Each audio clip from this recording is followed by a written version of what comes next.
Everyone, আসসালামু আলাইকুম। Welcome back to my channel. আজকে আপনাদের সাথে একটা পাস্তা রেসিপি শেয়ার করব।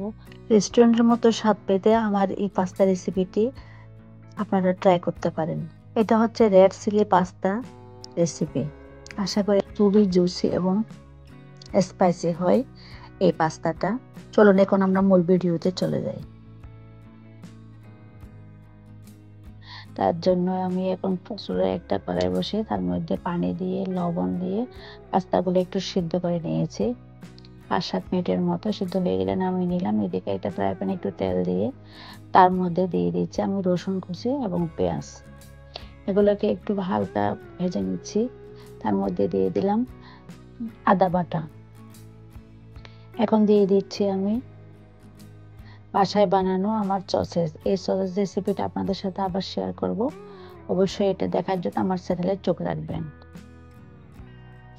এখন আমি দিয়ে দিলাম একটু টমেটো কেচাপ, সাথে দিয়ে দিচ্ছি গোলমরিচের গুঁড়া, সয়া সস,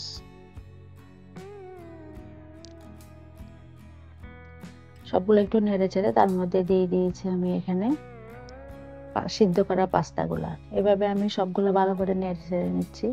একটু জুসি জুসি হওয়ার জন্য টমেটো কেচাপটা এখানে দিয়ে দিয়েছি। একটু দিয়ে দিয়েছি স্বাদ মতো লবণ এবং কাঁচামরিচ।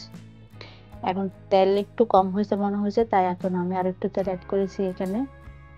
এখন দিয়ে দিলাম অরিগ্যানো। উপর থেকে দিয়ে দিয়েছিলাম এখন ধনিয়া পাতা কুচি করে দিলাম।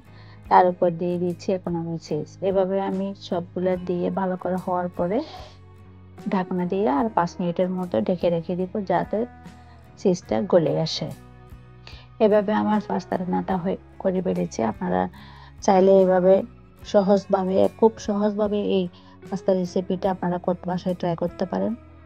আশা করি ভালো লাগলে আমার চ্যানেলটা লাইক কমেন্ট করে পাশে থাকবেন এবং অবশ্যই শেয়ার দেবেন।